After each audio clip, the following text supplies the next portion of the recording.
Many things that we could claim this controller is the first to do in this video. We'll cover it all, especially on the Switch 2, and why it employs some pretty clever systems to do things that we just haven't heard of any other controllers doing on the market up to this point. And make no mistakes, even though it's not written on the box, this controller is absolutely targeted for Switch 2 users primarily. But it also works for Switch 1, PC, iOS, Android, and according to the manual, which I have a digital version of, it also works for the Steam Deck. In the back we can see some of the features, which we'll go over throughout the video. The controller itself, replacement D-pad in the box, some goodies, namely a replacement faceplate, slightly, well, at least with the white model, because you have two colors. You have the white model and you also have the black model, and in the white model comes an extra faceplate that is light blue, see-through, and you have a bunch of different stickers that you can basically make your own. I think it's a really nice touch. At the bottom of the box, you have a USB-C cable. Usually there's going to be a manual, but this was shipped for review and they weren't printed in time, but I'll put the digital version up on screen. Now, before we go any further, there is something I need to address. Something that they offered to send me at the same time as the controller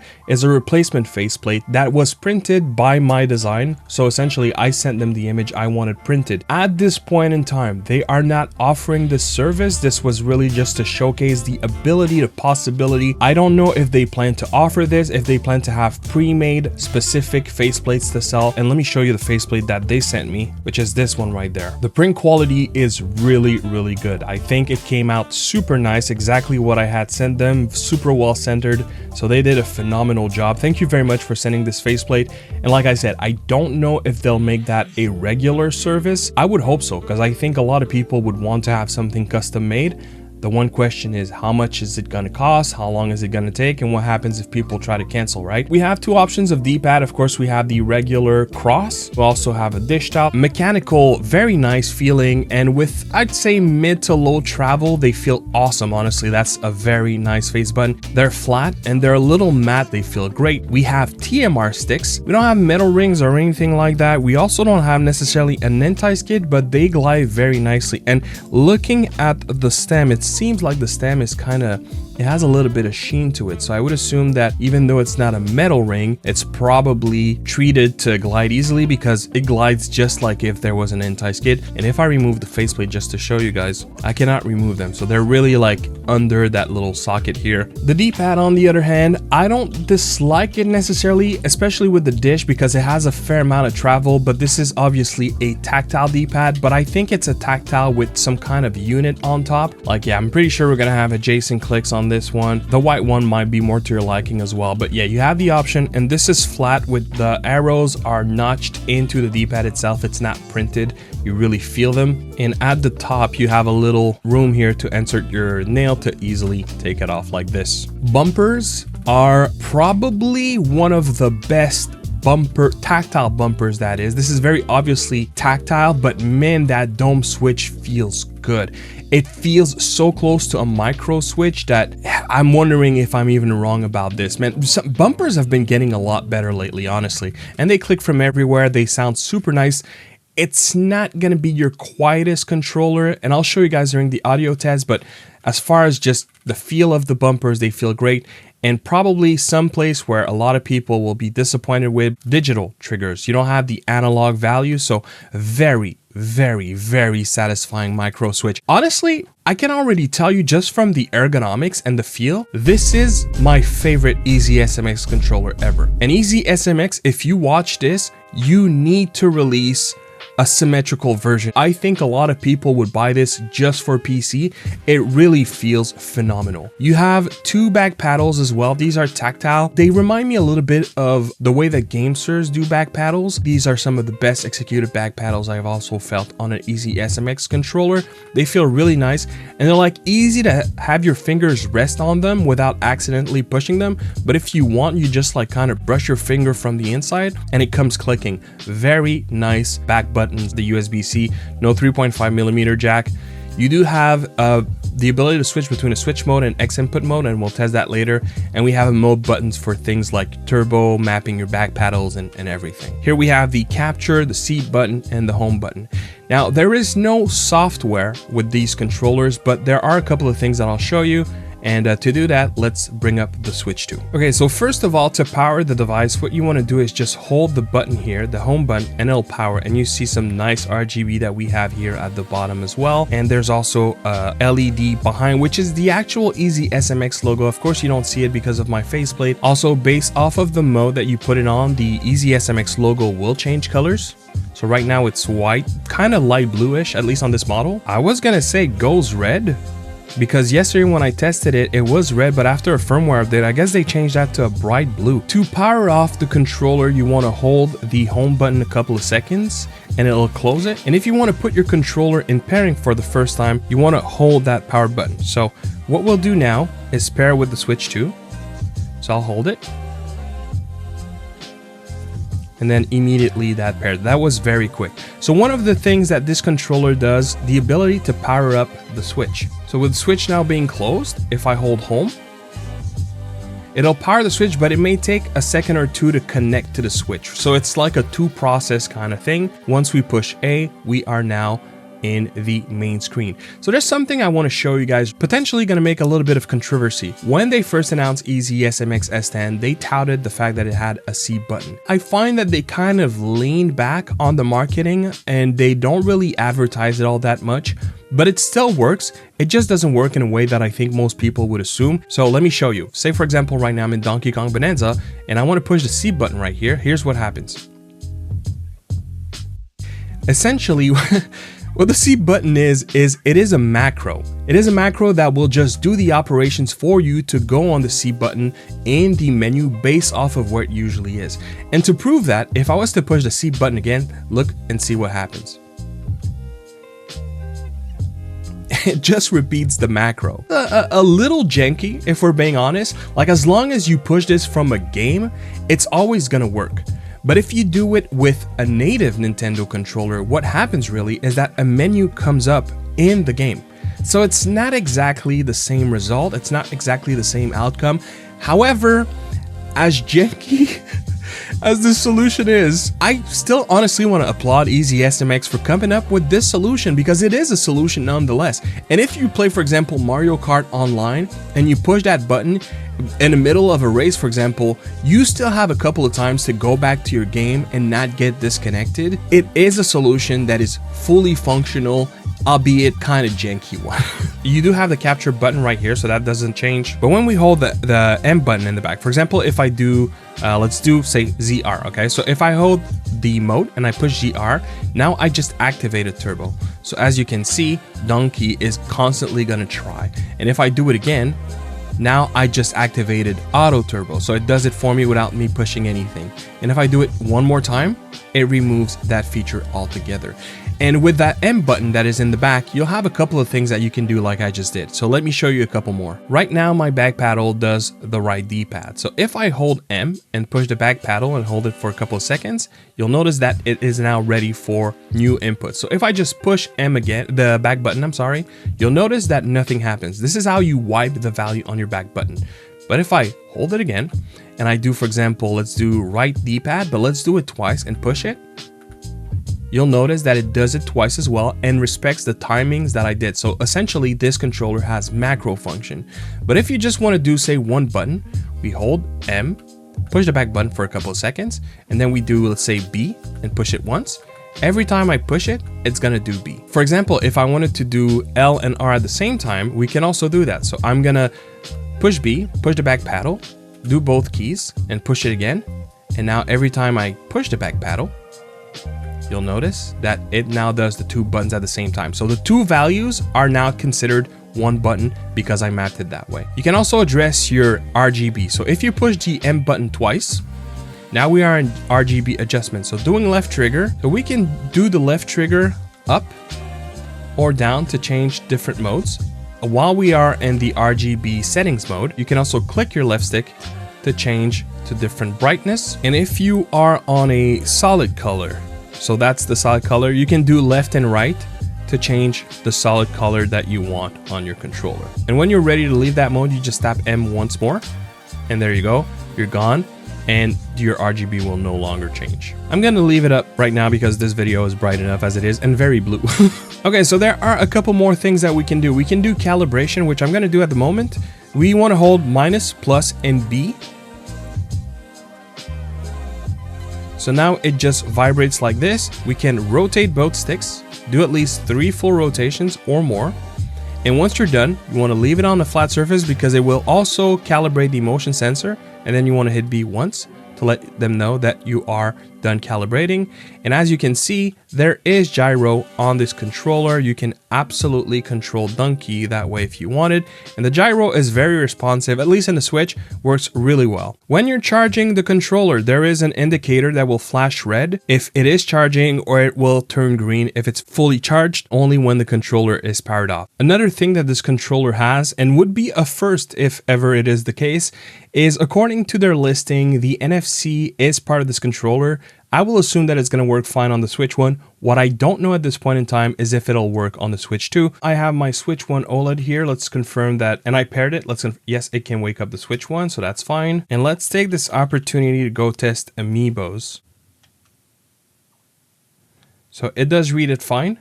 And I guess the reader is somewhere around this where I conveniently have my logo. How nice is that? And also, while we're here, this controller also has HD Rumble. So I'm just gonna test Mario Wonders here to see how it sounds. I'm definitely getting that HD experience. I don't think the microphone is gonna pick up on it, but I'll try.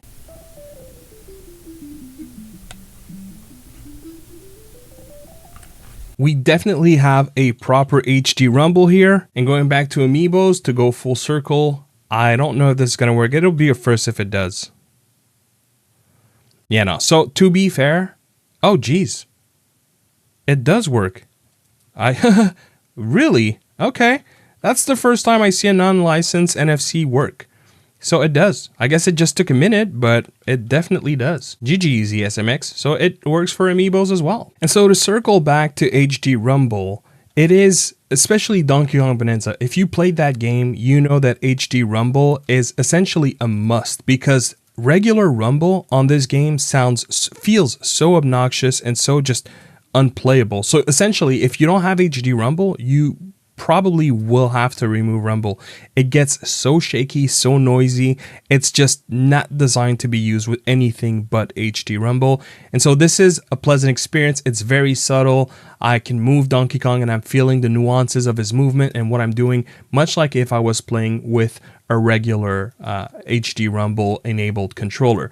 With that said, this is HD Rumble 1, and you don't get the exact same intensity that you would have if you have an HD Rumble 2 controller. That doesn't stop it from working super well, but just to make sure I'm not being crazy here, the layers and what I'm feeling is exactly the same. The difference is HD Rumble 2 will be able to convey those layers just with a little bit more intensity. But as far as like having a third party like EasySMX that fully supports HD Rumble, you're not really hurting your experience. You might just have a little bit less shake. But by the way, if this is something that is important, you can also address Rumble on the fly with this controller as opposed to having to go into your settings.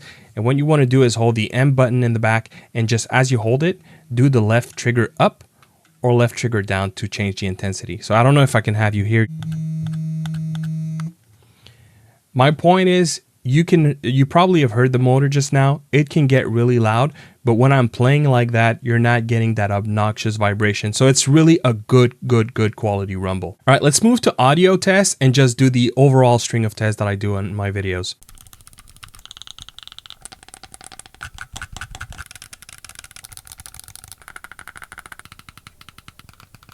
Quick bonus, if you are on the X input mode on a PC or any other compatible devices on the X input mode, you can swap from an X input to D input. It's really nice that they put both protocols. So right now I'm on the X input mode, and if I hold minus and plus for a couple of seconds,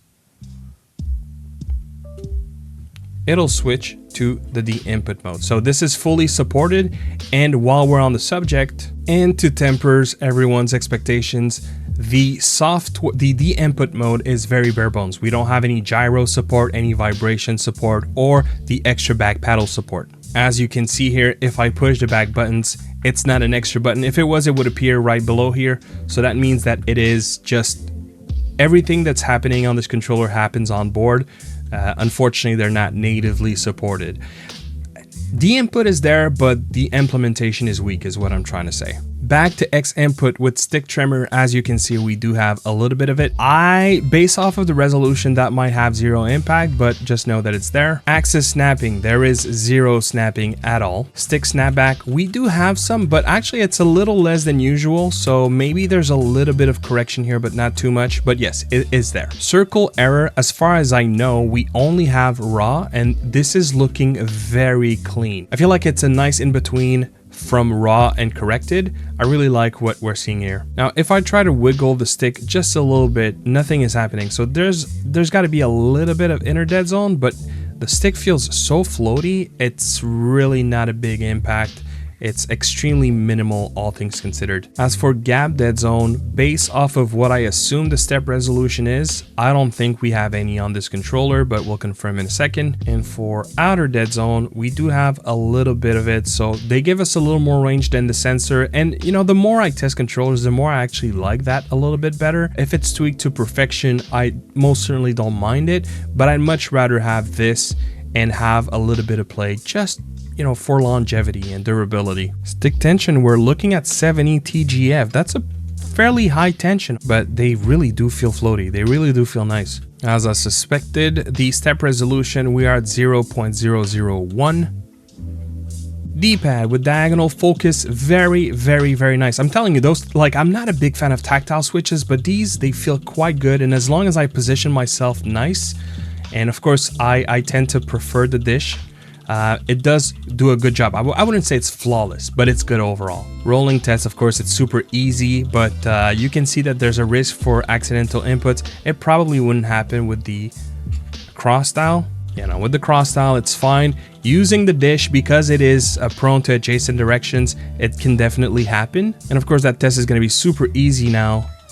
As you can see, adjacent directions are extremely easy to do, but even with the cross style, they're still very possible to do, no problems there. I would say it's a little harder to do on the right side because there's just a little bit more clearing for the D-pad on the left as opposed to the right, but it's still feasible. Accidental inputs. Still happening a little bit, not impossible. Like even with the cross would be less likely to cause these issues, but it's happening. And oh, definitely with the left rights, very, very prone to. So that may be something that will give us a hard time. D-pad center pivot.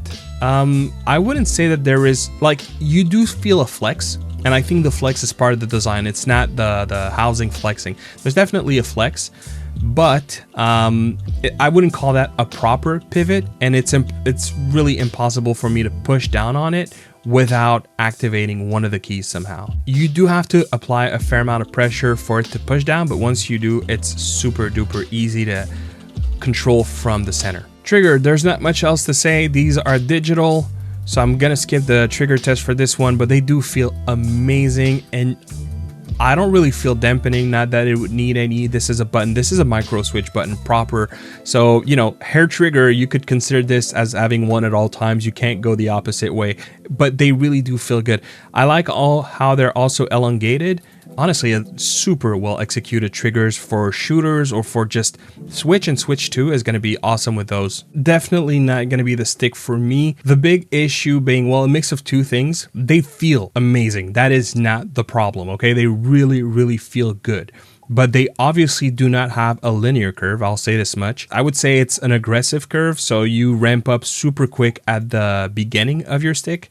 Now, the other thing also is that tension is not helping it. Because of the curvature that it has, it's actually logical that it would have a high tension stick. If it had a linear curve and a lower tension, I feel like this could rival a lot of TMRs on the market. I'm having to face a bit of a situation of just my preferences. If you like an aggressive curve and you like a high tension stick, that might actually work for you. I'm not getting any jank, I'm not getting any jitters.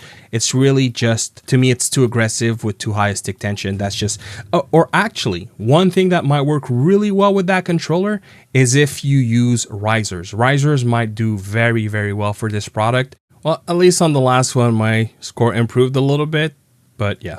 And before we move to the next game, I said there was no gyro. That is true for the D input mode when on PC, but nothing stops you from putting the switch on the switch mode where you'll have the ability to calibrate and use gyro on Steam input.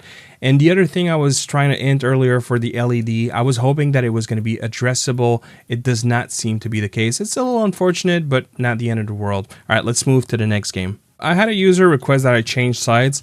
Before I do, yeah, I mean, this is probably not the best controller to do it. I'm struggling. Yeah, those accidental inputs are coming through already. Let me change D-pads because this is not working at all.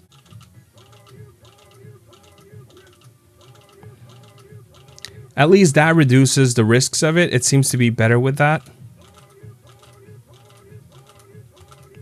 Definitely. So if you're going to be playing fighters, this is the D-pad you want to use.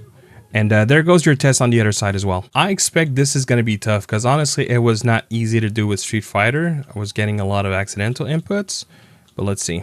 I guess it's not as bad as I thought by making sure that I'm really engaging like the direction that I'm aiming for. It seems to be fine. So maybe when it was about fast movements, it was prone to accidental inputs, but as long as I'm like intentionally pushing in a direction, it's actually very reliable. I did not expect that. I'm really liking that D-pad after all. Like you just have to be intentful on the direction that you push. And if you are, it feels really good. Just not for fighters actually. But for this is feeling good, both in terms of comfort and in terms of responsiveness. Overall, one of the greater, that with 8-bit duos, Ultimate 2 and Pro 3, those are some of the better D-pads I've experienced in a long time that are tactile. I should specify that, tactile D-pads, which they're usually not my favorite, but yeah, this feels really good.